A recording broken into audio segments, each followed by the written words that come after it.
Sorry about that abrupt cutoff on that first lecture. This is Engineering 245, Week 1 lecture.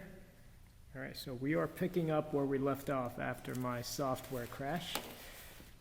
And we were looking at the case where acceleration is a function of position. Okay, so this is where we left off. We had an integral that gave us v squared over 2 minus 25 over 2 is equal to x squared plus 3x minus 100 minus 30. Okay, so what I'm going to do is I'm going to multiply through by 2. That gives us v squared. And then I'm going to bring that 25 over to the other side. So v squared is equal to 2x squared plus 6x minus 235. Okay? And then I'm going to solve for v, so that means v is equal to the square root of 2x squared plus 6x minus 235. So I'm going to raise off this to the 1/2 power. Okay? Now, velocity is a function of position, right? This is actually now 2 out of the 3 variables that we have, and velocity is equal to dx dt, so that's a good thing, right? And since I have velocity as a function of x, I want to combine v and dx together. Okay, so what we do is we rearrange this equation to get dt is equal to dx over v. Okay, and now you could put this whole expression in for v. And that's an expression in terms of x. So theoretically, this is integrable, right? So let's go ahead and integrate. This is going to give us the integral, right? T going from 0 to some later time t, dt is equal to the integral of dx over v, which is 2x squared plus 6x minus 235 to the 1/2 power. Okay, and the limits, if you remember, we're going to use the same limit of integration or the same initial conditions. So at time t equal to 0, right, our x was equal to 10, so this goes from 10 to some later x. Now, what do you notice about this resulting equation that we have here? Well, it's pretty complicated, right? Even though we started off with a very simple expression or a very simple function where acceleration was equal to 2x plus 3, we ended up with this very complicated integral, which you probably will not be able to integrate by hand, right? You might be able to get away with finding something that can be used off of an integral table, but that might not be possible either. So how would you solve an integral like this out in the real world? The best thing to do probably is to just rely on software. Okay, there are ways of integrating this numerically, but as far as doing this by hand, that's kind of out of the question. Okay, so know how to deal with this case. If you encounter a case like this on an exam, right, I would expect you to be able to get up to this point, okay, and then you would just put on your exam paper after this that you would need software, right, or you need some other method of integrating. Okay, but if you were able to integrate this all the way through, what would you end up with? Well, you notice that you have time t, right? You have t on the left-hand side and you have x on the right-hand side. So the end result of this would be exactly what we want, right? Which is position as a function of time. All right, so this is the second case among the 3 additional cases that you're responsible for. And what we're going to do now is take a look at the third case. Okay, so the third case is when we have acceleration as a function of velocity. Okay, and again, you want to start thinking about when you might encounter like this out in the real world. So let me give you a very simple example. You've designed a device, right? And to this device, you now mount both an accelerometer and a speedometer. So this device is basically sending out acceleration and velocity data, right? And you collect that data, you plot it, you end up, and you curve fit it. So now you have acceleration that's a function of velocity, right? And what you're going to see is that this also has to be a pretty simple relationship, a pretty simple equation in order for you to work this all the way through by hand. Okay, if you have something that's pretty complicated to start off with here, then you're going to end up with a situation just like the previous case where you get to a certain point and there's just no way of working it through by hand. Right? You'll need to rely on software. So let me give you a simple case where we can work it through by hand. Okay, and let's just say this is equal to 3v. Okay? It's very simple. Right, linear again. And we need initial conditions, and let's use the exact same conditions as before. So at time t equal to 0, our velocity was equal to 5, and our position was equal to 10. Okay. And there are two methods of approaching something like this. And either method is fine. Okay, it's just up to you which one you prefer. But both are pretty much the same as far as level of difficulty goes and the amount of work that's required. Okay, so here's method 1. You take a look at this, right? This acceleration is a function of velocity, and you say, well, that's 2 out of the 3 variables in our definition. A is equal to dv dt. Okay, so very simply, you need to rearrange this definition so that you end up with something that you could integrate. And the way to do that is, since A is a function of velocity, you want to be able to combine A and dv. Okay, so by rearranging this equation, you end up with dt is equal to dv over A. Okay, and that definitely is something you can integrate. So you're going to substitute in. You get dt is equal to dv over 3v. And both sides definitely are integrable, right? So let's integrate. This left-hand side goes from 0 to t, and the right-hand side goes from the corresponding velocity at time t equal to 0, that's 5, to some later v. And you can see that this is a very simple integral, right? You get t on the left-hand side is equal to 1/3. Pull out the 1/3, right? And then that's your natural log of v, going from 5 to v. Okay, let me continue that on this column. Okay, so let's get rid of that 1/3 on the right-hand side. So we'll multiply through by 3. So I get 3t is equal to lmv minus lm5. And you could apply that that identity, right, for natural logs, where ln of one value minus ln of the other value is equal to ln of the quotient. Okay, so that gives us 3t is equal to ln v over 5.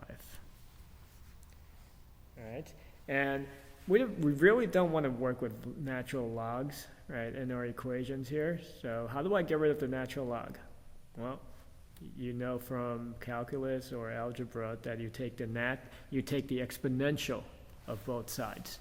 Okay, so now I'm going to end up with e to the 3t is equal to v over 5. And I want to get rid of that 1/5, so I multiply by 5. I get 5e to the 3t is equal to v. Okay? Velocity is a function of time. That should be setting off a light bulb in your head, right? Because this is actually an intermediate step that you've seen before. Velocity is a function of time. You're going to use velocity is equal to dx dt, right? And you're going to integrate that. So let's continue and do that. Okay, so we had v is equal to 5e to the 3t. And now we have v is equal to dx dt. I cross multiply, v dt is equal to dx. Okay, and I can substitute in now. This is 5e to the 3t dt is equal to dx. And both sides are integrable, of course.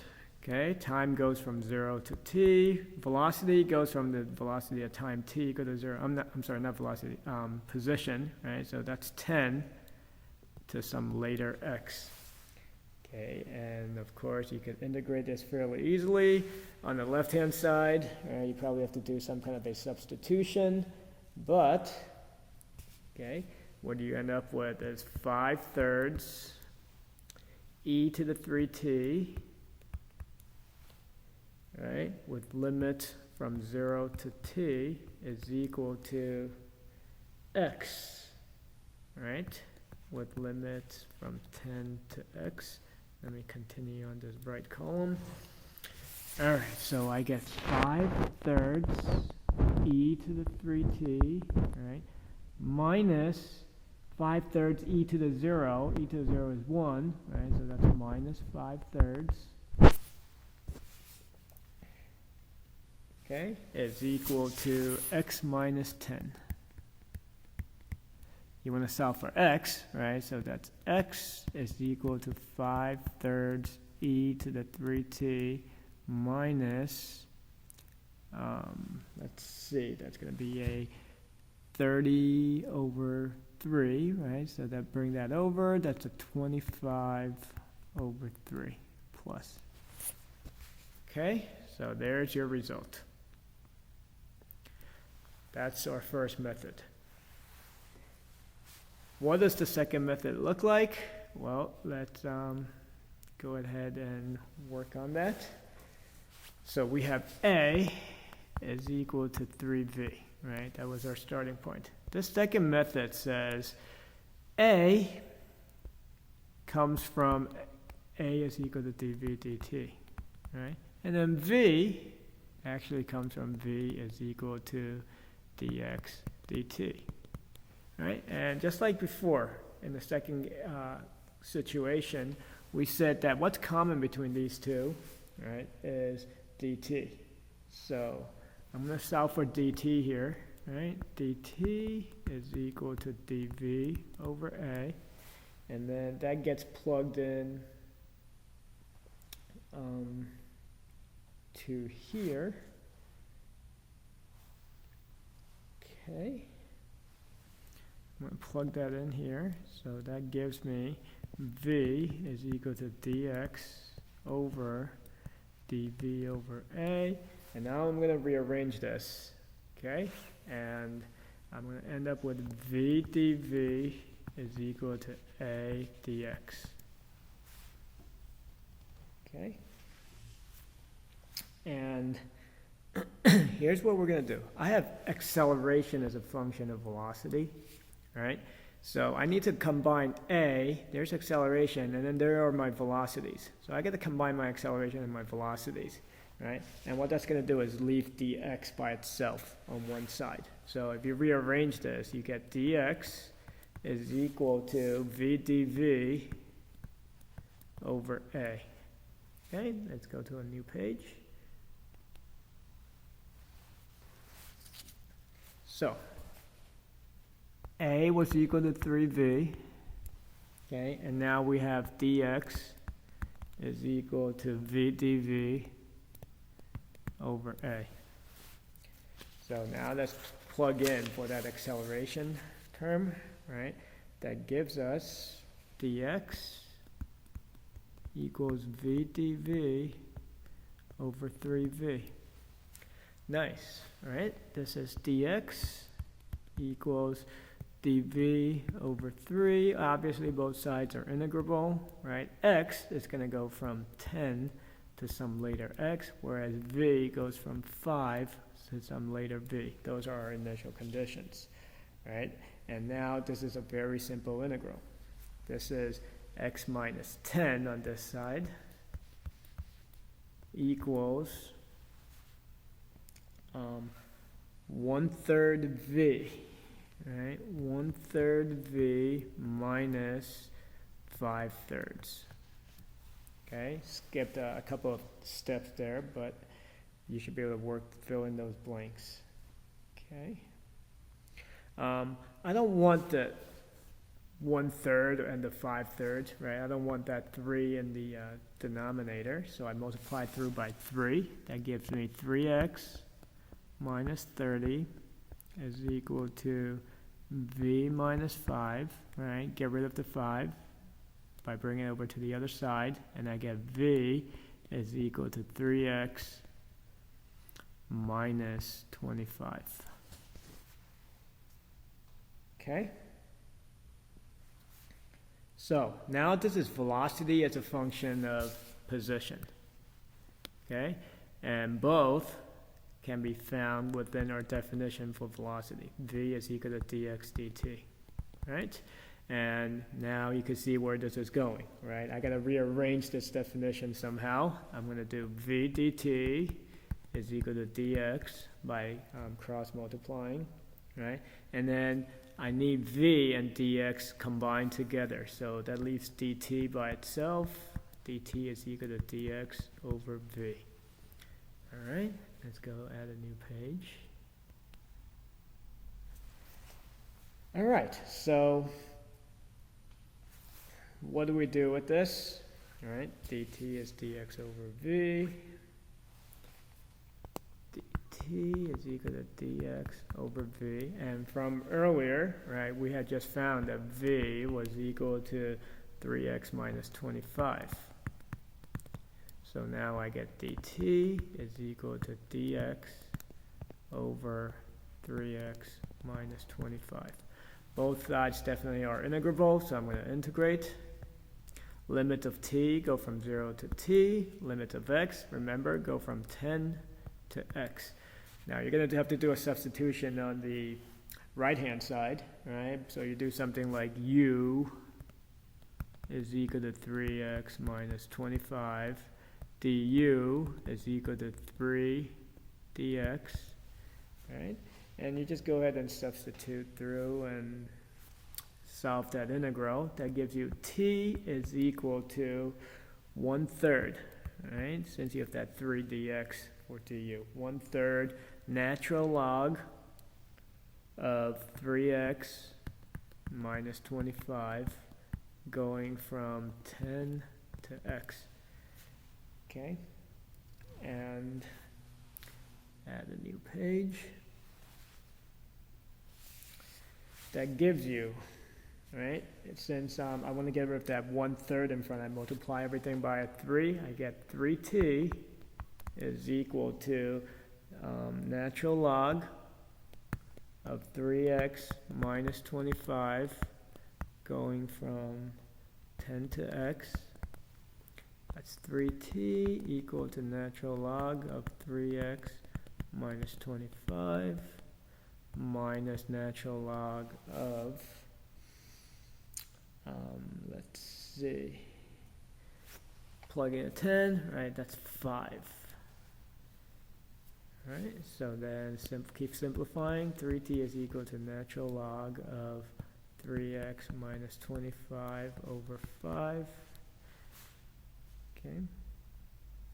I don't want the natural log, so I take the exponential of both sides. E to the 3t is equal to 3x minus 25 over 5. I'm sorry about that.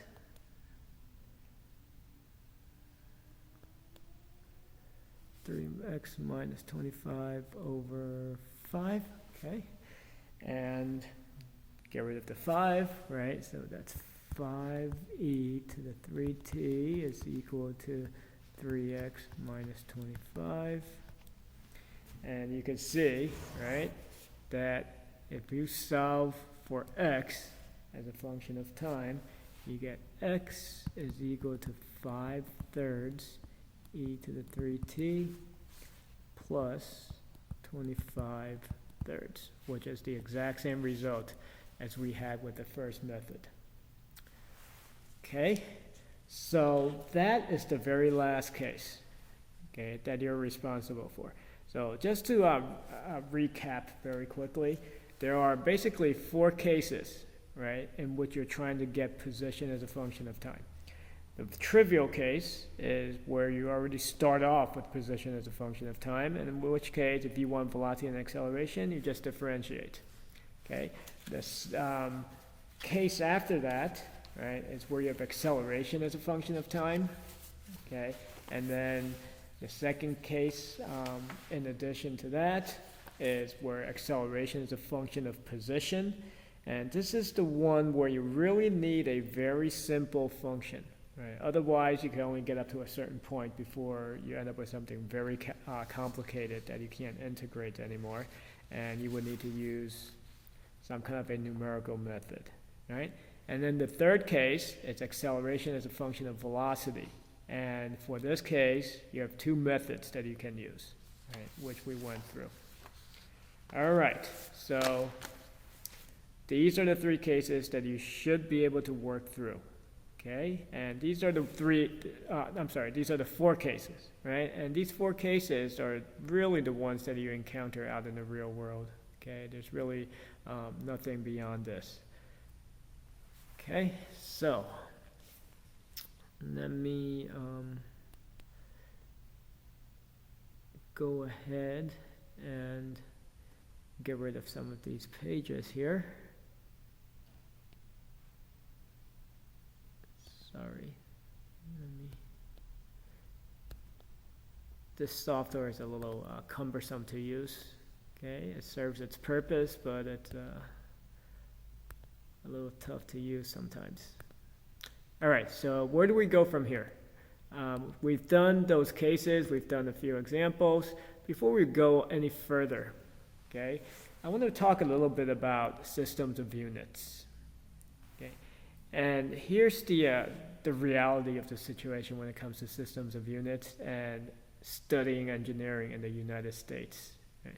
The rest of the world uses the SI system, right, which is a very it's a very simple system in that your base units are very well defined. Okay, and then everything is pretty much based on powers of 10, which is nice because that's what we're used to, right, in our number system. The US system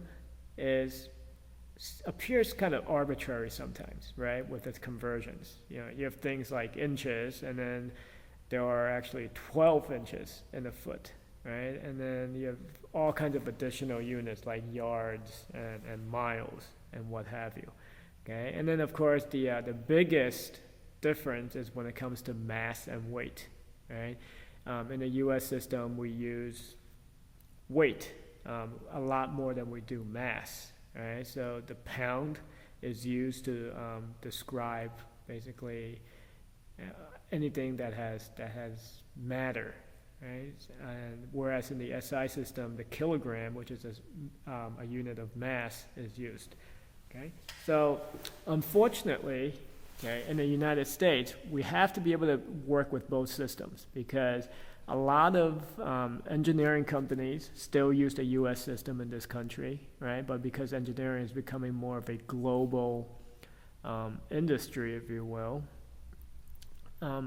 there's a lot of collaboration, right? And then there's a lot of work that goes on between engineers in different countries. So you as the engineer in this country have to be comfortable in both systems of units, right?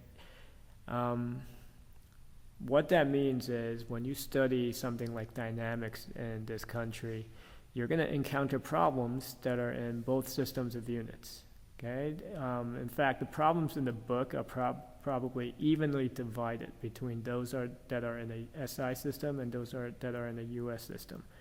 So that's what I would expect from you. Okay, be comfortable in both systems. My rule is this, okay? If I give you a problem in the US system, you work it all the way through in the US system and you give me your final answer in the US system. If I give it to you in the SI system, then obviously you work it all the way through in the SI system and give me your final answer in that system. Okay, do not convert back and forth because you would not do that out in the real world. Right, and the reason for that, of course, is if you make a mistake somewhere, It's very hard to track it down if you were converting back and forth. Okay, so stick with the system of units that you're given. Now, as far as dynamics is concerned, okay, the units that we use, okay, if you think about these quantities that we have been working with so far, right? For position, you need some unit of length. So in the US system, the standard unit is feet, FT, right? And then there are going to be times where, especially when we start dealing with orbits and space mechanics, where we have very large distances. Okay? In that case, we use the mile, abbreviated MI. Okay? You have to be able to go back and forth between feet and miles. So the conversion is that there are 5,280 feet per mile. Okay? In the SI system, the standard unit of length is the meter, right? Lowercase m. And then for orbits and space mechanics, you just use kilometers, okay? Which are, of course, 1,000 meters, or 10 to the third meters. Okay, so that's position. For velocity then, okay, this is, you're either going to be looking at feet per second in the US system or miles per hour. Okay. In the SI system, usually it's meters per second. Okay. Sometimes it's kilometers per second, but usually we're dealing with meters per second.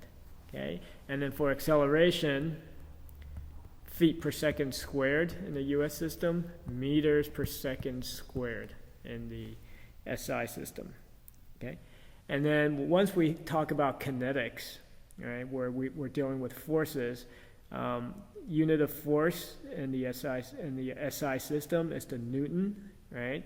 And the way you would deal with weight is you take the mass of something in kilometers, you multiply by acceleration due to gravity, which is 9.8 or 9.81, right? Meters per second squared. Okay, so a kilogram times 9.81 meters per second squared will give you the equivalent force in newtons. In the US system, okay, you usually start off with weight to begin with. You'll be given objects and their weight in pounds. Okay, now in order to apply Newton's second law, you need mass, right? Mass is force times acceleration. So you have to take your weight and divide by acceleration due to gravity. Okay, and in the US system, acceleration due to gravity is 32.2 feet per second squared. Okay, and when you take weight in pounds and divide it by 32.2 feet per second squared, you end up with mass in slugs. Okay, so slugs are the unit of mass in the US system. Okay, and the acceleration due to gravity, again, is 32.2 feet per second squared. Okay, so there are three numbers that I've just put down on this page that you should memorize. Okay, most of you have memorized 9.81 meters per second squared, right? But make sure you also memorize 32.2 feet per second squared for acceleration due to gravity in the US system, and your conversion between feet and miles. Okay, 5,280 feet per mile. These are very important values that you're going to use over and over in this class. Okay? All right. So that's what I wanted to say about systems of units. Okay, now let's go back to our material. So let me go back to my slides. All right. These, now I can scroll through. So this is everything, all those examples that we did. There is this example of case one that are in the slides here. Take a look at that on your own. Okay, it's actually a simpler case than the one we worked through just now. So it might be a good review for you. All right, and those are the three cases. This is the third case. There's another example there of the third case, so you can take a look at that. It's very similar to what we worked through just now. All right. So what we're going to do now is take a look at some very special cases. And these cases actually are encountered quite often in dynamics problems, okay? And the first type of a special case is what we call a uniform motion, okay? And by uniform motion, what we mean is that velocity is constant, okay? So v is constant. And if you keep in mind that we ultimately still want position as a function of time, right? This is going to simplify our life quite a bit. Okay, so here's what happens. If velocity is constant, we know acceleration is dv dt, right? And what that means is velocity doesn't change with respect to time, so acceleration is equal to 0. We don't need to worry about acceleration at all, right? That leaves us with position. So how are you going to get position as a function of time?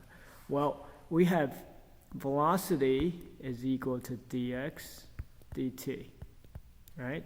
And velocity is now constant. So we get v dt, right, is equal to dx. And if v is constant, this is obviously integrable. That side is integrable, right? And t, the limits are going to go from 0 to t.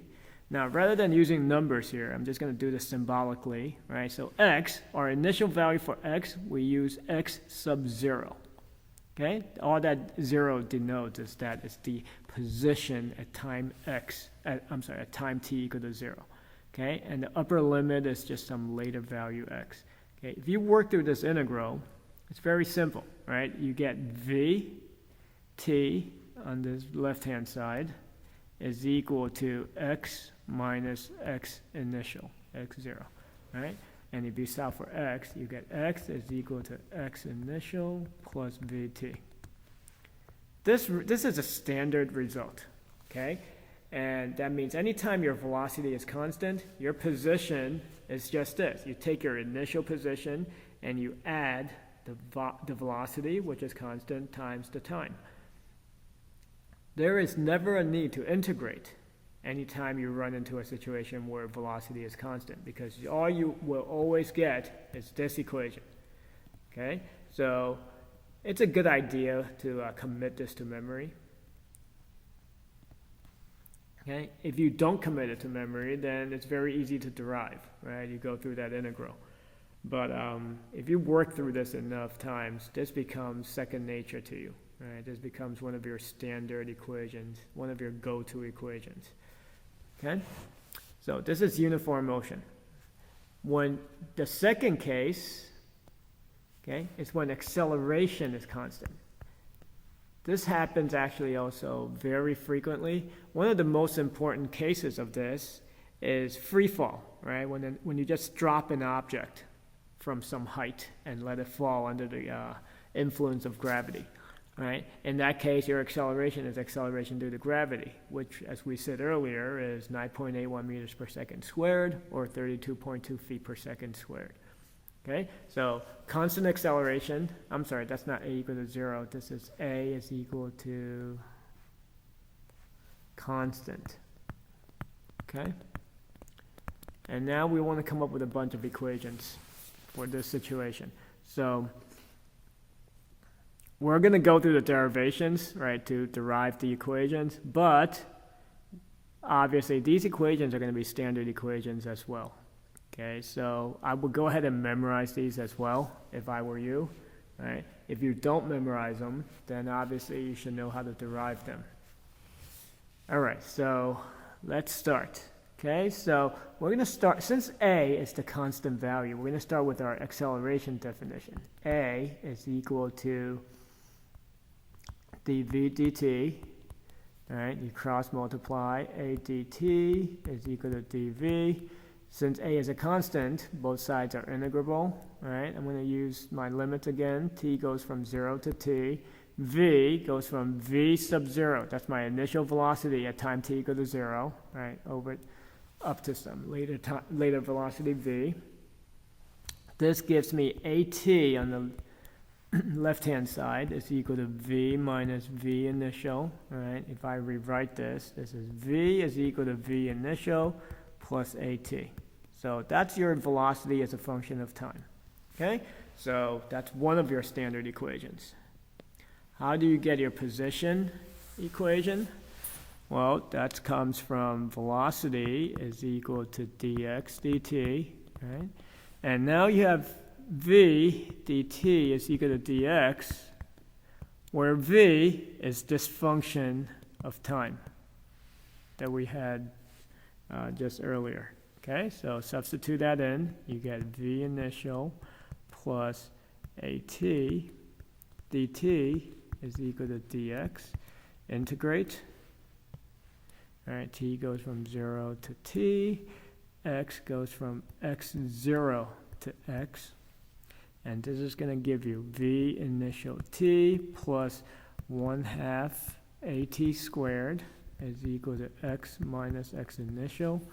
And if you rewrite that, you get x is equal to x initial plus v initial times time plus 1/2 at squared. Okay? So that's your position as a function of time. Okay? So acceleration is constant. Now you have velocity as a function of time, and then you have a position as a function of time. Now, there is another equation that you could derive whenever acceleration is constant. Okay? This situation, by the way, is what is referred to as uniformly accelerated motion. Right? When velocity is constant, that's uniform motion. When acceleration is constant, it's uniformly accelerated motion. All right, so what is this last equation, this third equation that we can derive? Well, if you remember, if you think back to those 3 special cases that we looked at earlier, right? We said that there's a way of combining your acceleration definition and your velocity definition. You relate them based on the common value dt, the common variable time, right? So that is exactly what we're going to do. Okay, remember, we had a is equal to dv dt. We solve for dt, right? So dt is equal to dv over a. And then over on this side, we have v is equal to dx dt. And we substituted this dt right into there, right, to get v is equal to dx over dv over a. Right? And we could rearrange all of this, okay, to get v dv is equal to a dx. And since a is a constant, both sides are integrable. Okay, so you're going to go ahead and integrate. V goes from v initial to v. X goes from x initial to x. This gives you v squared over 2 minus v initial squared over 2, right, is equal to a times x minus x initial. Okay? And if you want to get rid of the 2 in the denominator on the left-hand side, then you could. Right? Usually, this equation is written as velocity final squared is equal to velocity initial squared minus twice the acceleration times x minus x initial. Okay? So that is another equation that you can come up with whenever your acceleration is constant. And this is going to prove useful sometimes. Okay, and we'll go through those situations when we come across them. Okay, but this is another equation that you could derive, and that always holds true whenever acceleration is constant. Okay, so these are your special cases. All right. So let me.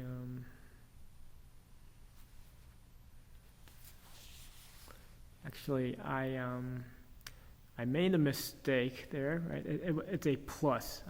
I apologize for that. Let me rewrite the equation there. It's v squared is equal to v initial squared plus, not minus, right? Twice the acceleration times x minus x initial. That's the correct equation, okay? It's a positive sign there. All right, so let's go back to our slides, okay? And now we could get rid of, we could scroll through these special cases. All right, and the next topic, okay, is motion of several particles. And what we mean by that, right, is two things, okay. In the first case that we're going to look at, okay, we're going to look at what is referred to as relative motion. And that means now, instead of you sitting back, right, and watching the motion, you are now in an object that's moving, and then from your viewpoint, you're looking at another object that's also moving, okay? So the best way to kind of illustrate that or to describe this is imagine you're in a car, right? And you're driving, you're moving at some velocity with some acceleration, and then there's either a car in front of you or behind you, and it's also moving with its own velocity and acceleration, okay? Relative motion basically says from where you are, right, from your viewpoint, what does the motion of that other car look like, okay? So here's how you could try and imagine this, right? So here you are in car A, okay? Let me just use blocks here. You're in car A, and then there's a car in front of you, right? Car B. If you are moving, let's say at 50 miles per hour, right? And car B is also moving in the same direction, but maybe it's moving at 60 miles an hour, right? How fast does B look like it's moving from where you are? Well, you're moving at 50 miles per hour, right? But as far as you're concerned, you're the fixed reference point now, right? So B doesn't look to you like it's moving at 60 miles an hour, right? It looks to you like it's only moving at 10 miles an hour. Okay, so that's relative motion. We call that velocity of B with respect to A. Okay, so B, basically the velocity of B from the viewpoint of A. Okay, now if A happens to be still, right, then we're back to where we were originally, right, where you are the fixed reference point, right, and then B would be moving at 60 miles an hour. But now this is a case where your reference point, right, or your fixed reference is actually no longer fixed, it's moving. All right, so how do we come up with a description of this relative motion mathematically? It's quite simple, actually. All right, so let me show you.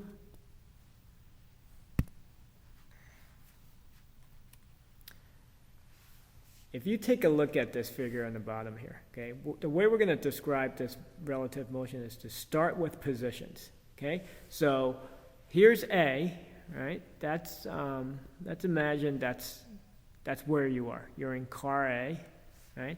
And then there's car B, okay? Now, as far as positions go, you still need a fixed origin, right? Because someone could still be standing back and looking at you and then looking at car B, right? So from that person's perspective, from the fixed perspective, right, you've got some position, X sub A, okay? And then B's got some position, X sub B, right? Both measured from the origin. Now, as far as where B is from your viewpoint, that's this distance here. Right? Everybody can see that. That's X of B with respect to A. That's how far away from A B is. Okay? And looking at this figure, it's very easy to see that X of A of B respect to A, right,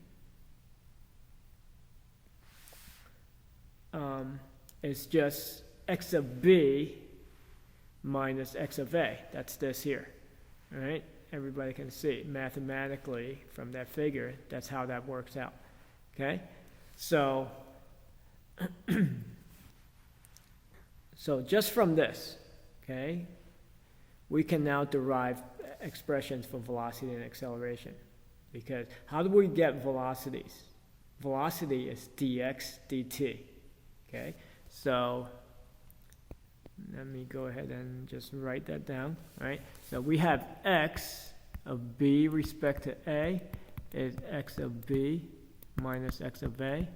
Well, if I now go ahead and differentiate that term, what does that give me? That gives me velocity of b respect to a, right? And then basically I'm just differentiating this whole equation. That gives me velocity of b minus velocity of a. And then how do I get accelerations? I just differentiate again. I get acceleration of b with respect to a is equal to acceleration of b minus acceleration of a. Okay? So these are what we call relative motion equations. Okay? So this is just the motion of b with respect to a in this particular example. All right? So that should be fairly straightforward to everybody. Okay, and let's go ahead and look at a quick example. So here's the example out of the textbook. Okay, we have an elevator shaft, if you will.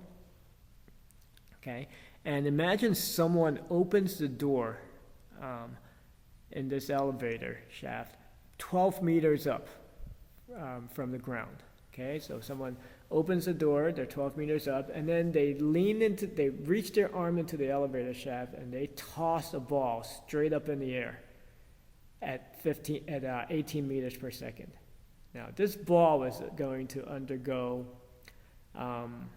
basically a free fall type motion, right? So it's got this upwards initial velocity of 18 meters per second, but gravity is pulling downwards at it the whole time. So what happens to this ball is it starts to slow down, right? It slows down basically until it comes to a full stop, until its velocity is 0. And now gravity starts pulling it down. So the ball starts accelerating going downwards. It starts speeding up going downwards. Okay? So that's what's happening to the ball. Now, at the same instant, they say that there's an elevator that's at the 5-meter level, and it's moving up at a constant speed of 2 meters per second. Okay? And the problem says, determine when and where the ball hits the elevator and find the relative velocity of the ball, right, with respect to the elevator at that moment when they hit each other. So how do we go about and solve this problem? Well, if you take a look at this, right, the ball is undergoing free fall motion, as we said. What type of a motion is free fall? It's a constant acceleration type of motion, right? So if you remember, that's uniformly accelerated motion. There's no need to integrate. You've got those equations that we derived earlier, okay? And as far as the elevator is concerned, it's moving at a constant velocity, so that's uniform motion, okay? And there's only one equation that's applicable when it comes to uniform motion, so that's nice. All right, now, whenever you're asked to find when and where two objects collide, right, where they hit each other, okay, what you know is that at that instant when they collide, they're going to be at the same time, at the same place, right? So that means you can always set their positions equal to each other, okay? And that's the trick here to this problem. Okay, so you start with the ball, right? The ball, we said, undergoes uniformly accelerated motion. So we have this equation here for its velocity. Okay, remember, velocity is initial velocity plus acceleration times time. So that's equal to 18, right? 18 meters per second is what you were told was the initial velocity. It's positive because it was tossed upwards, and we usually take upwards as positive. Right? And then acceleration is 9.81 downwards, which is why it's negative, right? So minus 9.81 t. And then the position for the ball, right? Again, it's from this standard equation. So you just plug that in, you get 12, right? That's its initial position. Remember, it was initially at 12 meters above the ground, right? And plus initial velocity times time minus 1/2 acceleration times time squared. Right, because negative again because gravity is going downwards. Okay, now for the elevator, Okay, velocity is constant at 2 meters per second, so that means position, right, is simply initial position, 5 meters, plus velocity times time. Okay, and the next step is, if you remember, we just said that they're going to collide when they're at the same position. So what we're going to do is we're going to set this y equation for the ball equal to the y equation for the elevator. And what that's going to leave you with, right, is time as the only unknown. Now, you're going to get a quadratic here, all right? There's going to be a quadratic equation, and when you solve it, you get 2 roots for time. One is going to be negative, so obviously that doesn't make sense, and you're going to take the positive root. And that answer, okay, shows up on the next slide, is 3.65 seconds. So there is the first part of the question, okay? Now they ask you, right, where's the position when the ball hits the elevator? So once you have the time, you simply plug in that time into one of your position equations, right? You could use the easier one, right? The easier one is the one for the elevator, and you simply get 12.3 meters, okay? And then finally, they ask you for the velocity of the ball with respect to the elevator. What that means is, if you're standing on the elevator, right, how fast does the ball look like it's moving when it collides into you, the elevator, right? So, like we said earlier, that's the relative velocity equation is very simple, right? Velocity of the ball with respect to the elevator is equal to velocity of the ball minus velocity of the elevator, right? So, since we know the time that occurs now, you just plug in that time into your velocity equation, right? And then velocity of the elevator, of course, is constant. It was 2. Okay, so if you work that through, there you have it, negative 19.81 meters per second. All right, so that's a nice little example for relative motion, as well as using those standard equations for uniform motion and uniformly accelerated motion. Okay, now the last topic for today is still dealing with multiple objects that are moving, but now we're looking at not objects that are moving independently of each other, okay, but objects that are moving dependently of each other. Okay, so our objects are going to be moving, they're going to be connected together in some way. All right, so let me go back to the slides here. Actually, I need my slides. All right, so this is the type of situation usually that we're looking at, right? At least this is the simplest way of illustrating dependent motion.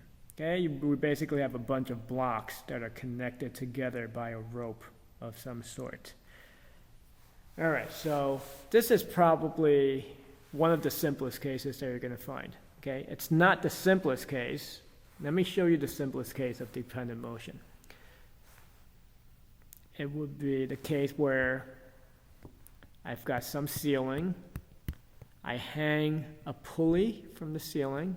Okay, I'm going to drape a rope around both sides of the pulley, and I have 2 weights connected to the 2 ends of the rope. Let's call this weight A and weight B, okay? How do the positions, velocities, and accelerations of A and B differ? Or how do they relate to each other? Well, this is a one-to-one situation, right? You know that if you pull down on A, B moves up. If you push up on A, B moves down. And because they're connected by that one length of rope, right, their velocities are in equal and opposite directions. And the same thing with their accelerations. Okay, so in this case, what you're going to have is position of A, okay, and the position of B, they're related one-to-one, okay? And you can come up with a very simple expression for that. And after we go through this exercise, you should be able to figure that out very easily, okay? And then once you have that, what you know is that velocity of A is negative of the velocity of B, right? And the same thing for acceleration. Okay, so this is a very trivial case. We're not going to look at a case like this, okay? This is a little more typical, okay? This is still a fairly simple situation, but it's a little more typical, right? But this is no longer one-to-one. Now, some of you might be able to look at this and be able to tell me exactly how the velocity of A and B are related, as far as the accelerations and the positions, right? But if you can't tell immediately from looking at this figure, it's not a big deal, right? Because there's a way of formally determining exactly how A and B are related, okay? So let me show you exactly how the process works. Okay? And it goes something like this. You have to make a few assumptions here, okay?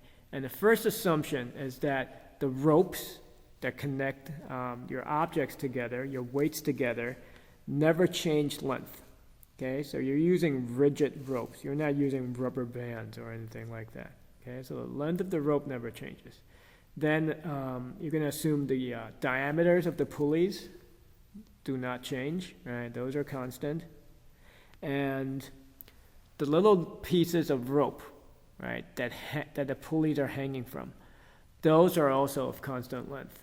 Okay, meaning the height of this pulley from the ceiling is constant. Okay, now the second pulley obviously is not at a constant height from the ceiling. Okay, so this pulley that's attached to weight B, that's a floating pulley. Okay, whereas the pulley that's up on top here, that's a fixed pulley. Okay, its position never changes. Okay, so let me show you exactly how this is going to work. What you do is you label, okay, all the critical points in this rope, okay? And by a critical point, okay, what I mean is that it's any point where you start to make or start to lose contact with anything, okay? So, and here's how this works. You start with one end of the pulley, okay? So in this case, I'm going to start with the end of the pulley that's attached to weight A, okay? Let me change the color of my pen here to make things easier to see. Okay, so I'm going to call this point A, lowercase a. Okay, that doesn't look very good. Okay, and let me redraw that. All right, so this is point A. Okay, and then I start following that length of rope. Okay, right where that point C is. Right? That's where my rope starts to make contact with that pulley. Okay, so that's another critical point. I'm going to label that B. Okay, that rope wraps around half the circumference of that pulley, right? And then it loses contact with that pulley. So that's another important point. I'm going to call that C. Okay, then that rope goes down and it makes contact with this lower pulley. So that's important. I call that point D. Right, it wraps around half the circumference again and then loses contact. So that point of contact is important. That's E. All right, and finally attaches to the ceiling. So that's F. Okay, so I've labeled all these critical points. All right, so what do I do with these? Well, these segments, right, AB, BC, CD, DE, and EF add up to the length of the rope. Right? That should be obvious to everyone. Okay? And keep in mind that that's going to add up to a constant because we said that the length of the rope never changes. Okay? And our goal now is to make use of these different segments to write the positions, to write equations for the positions of A and B. Okay? And how are we going to measure position of A and B? Well, we need a fixed reference. Right? And in a problem like this, you can see that everything is sort of hanging from the ceiling. So the ceiling makes for a perfect fixed reference point. Okay? And this is a situation now where you do not need to follow that convention that positive is up and negative is down. Right? It's much easier in this case for me to just say that my positions are going to be positive going down. Okay, so I'm going to use y for my position coordinate, and I'm going to say downwards is positive. Okay, and now I am going to start writing, okay, equations for position of A and position of B. And here is another rule that you must obey, okay? Every segment must be used just once, okay? You cannot use a segment more than once, okay? And you don't want to miss any segments, okay? Other than segments like BC and DE, which are the segments that are basically wrapping around pulleys, okay? So here's how this is going to work. I'm going to start with weight A, right? Since that's the end of the rope that I started with. I'm going to say position of A, Y sub A, okay, is equal to basically AB, right? That's that first length of rope, plus a constant. What's that constant?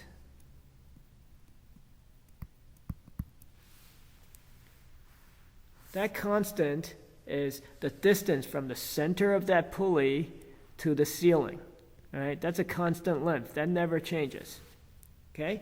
And that's how I could write position of A. Can I write position of A in any other way? The answer is no, right? A is not going to be dependent on CD or EF, okay?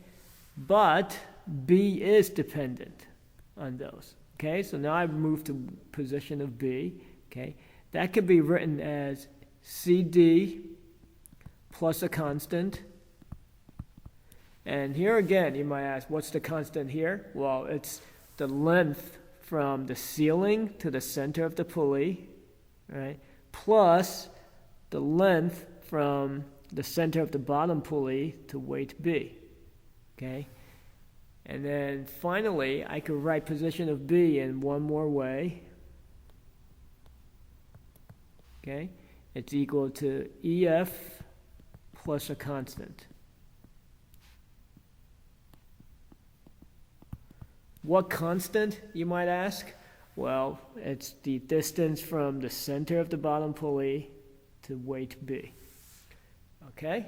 So this is it. Now, here are the things that you want to observe, okay? You want to make sure that you've used each segment just once. Remember what I said earlier, right? You use each segment just once, other than the segments that wrap around pulleys, because those segments are constant anyway, right? If the diameter of the pulley is constant, then can everybody see that BC and DE are constant? Yeah, right, everybody can see that, okay? So you want to make sure you do that. So in our case, we did, right? I've made use of A, B, C, D, and EF, and they're all used just once, okay?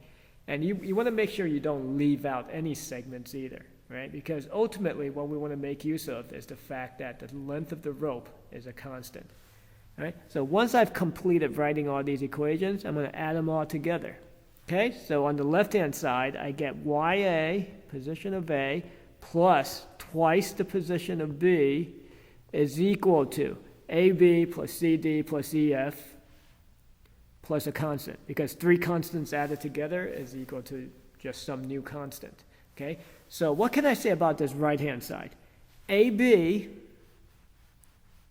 right, plus CD plus EF add up to almost the length of the rope. All that's missing is BC, right, and DE. But what did we say BC and DE were? They're constants, right, because those lengths are basically half the circumference of the pulleys. So AB plus CD plus EF is almost the whole length of the rope, which is a constant. And then these three constants added together is another constant. So if you look at this, what do you have on the right-hand side? Adds up to a constant. Okay? So what does that mean? It means we have YA plus 2YB is equal to a constant. Okay? And what does that tell you? Well, it says that no matter what the position of A and B are, they're related by this equation. Okay? Let's say initially A is at 2 meters, right? From the top of the ceiling, right? And B maybe is 3 meters from the top of the ceiling, okay? And what this means now is if I tell you that A moves up by 1 meter, okay, then you should be able to tell me where B, how much B moves by, because if A moves up by 1 meter, where is it now? Now it's at 1 meter, right? And that means YB must be where? Well, I know YA plus 2YB has to be equal to a constant, so I work out what that constant is from the initial, right? That's 2 plus 2 times 3 is equal to 8, right? So I know YB has to be a quantity such that 1 plus 2 times YB is equal to 8. So what is that going to be? YB is going to be 7/2.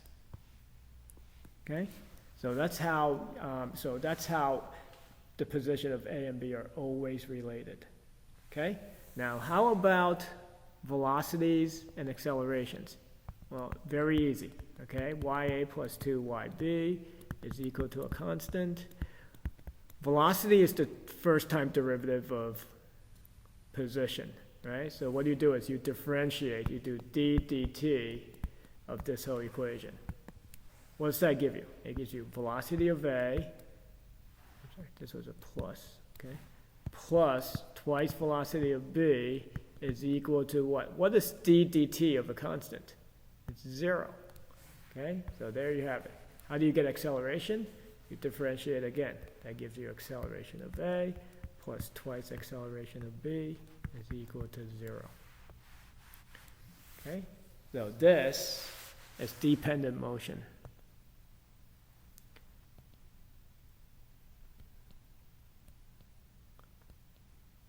Okay? All right. So let me see here.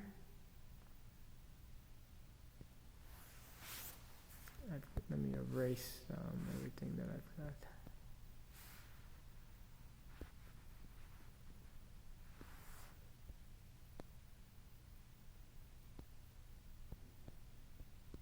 Guys are going to have to bear with me a second here, okay, as I go ahead and erase all this mess that I made on this slide.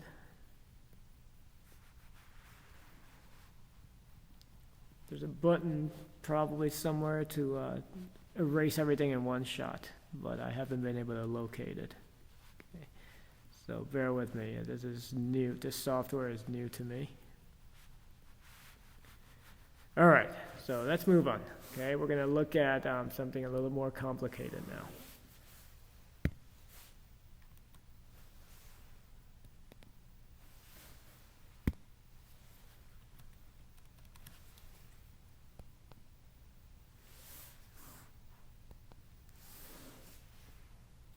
All right, so here's a slightly more complicated situation, okay? And so now this is 3 weights connected together, right, through a system of pulleys. Now the previous case,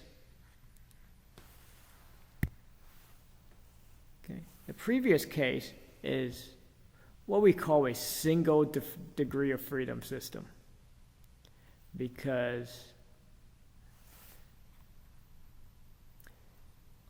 basically, a 1 degree of freedom system means you could control one of your objects. If you try to control the motion of A, then you can't also control the motion of B, because that's dependent on A, okay?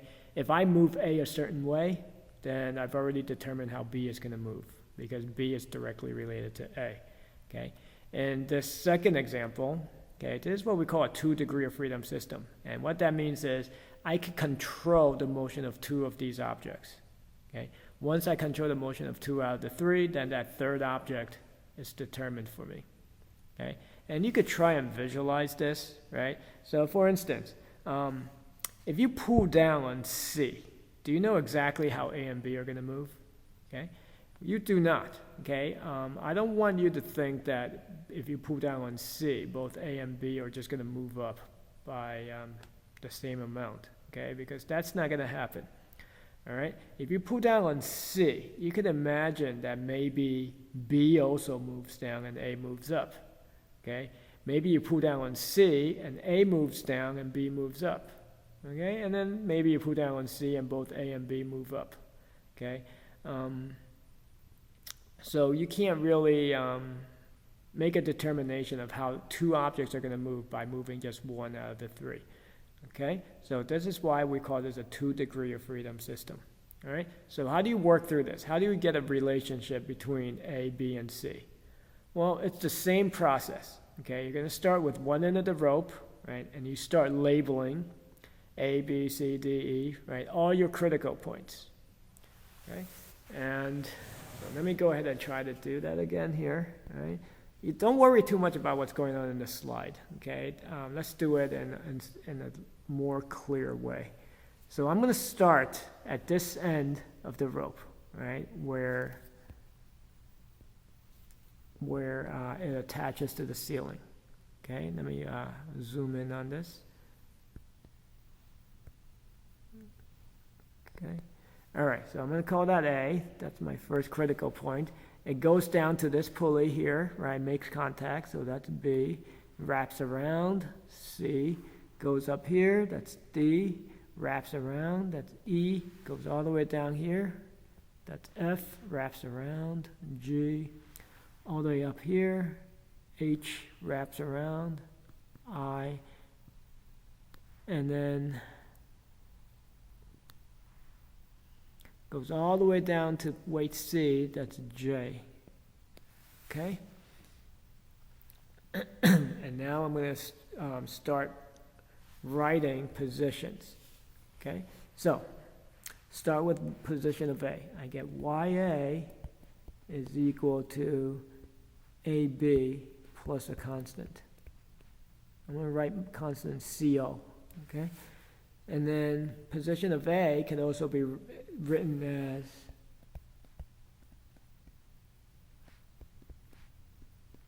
CD plus a constant, right? And now I look at weight B. Well, B could be written in two ways.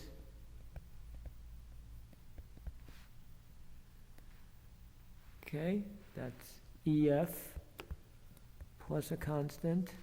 And then B could also be written as GH plus a constant, right? And finally, C could be written only one way. C is IJ plus a constant, okay? And just like before, we're going to add up all these equations, okay? So when you add them all up, on the left-hand side, you get 2YA plus 2YB plus YC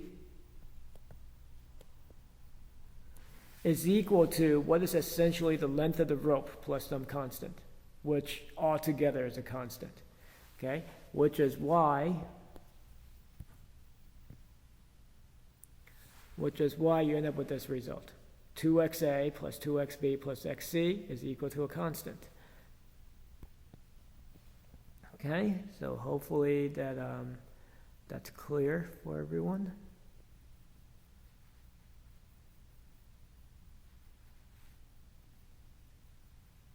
All right. And how do we get velocities and accelerations? Again, you're going to differentiate, okay? So what that means in this case is you get twice the velocity of A plus twice the velocity of B plus the velocity of C is equal to 0, all right? And then the same thing for acceleration. All right, so hopefully that was clear. Okay. So there it is, velocity and acceleration, okay? And there's an example here in my slides, okay? dealing with this.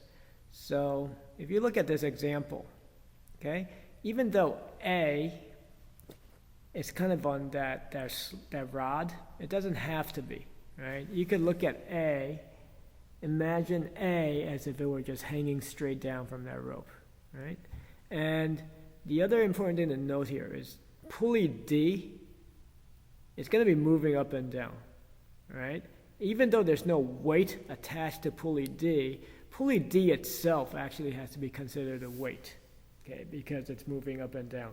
In the previous example, right, in the example we just did, there was a floating pulley as well that was moving up and down. Right here, this pulley that's attached to B. But if you look at that pulley, right, that's moving the exact same way as weight B is, which is why we only looked at weight B, right? In this example, there's no weight attached to pulley D. So you have to treat pulley D as if it were a weight. Or if you want, just hang a weight off of pulley D. Okay? Okay, so I will leave the details of this example to you. It's all worked out here for you.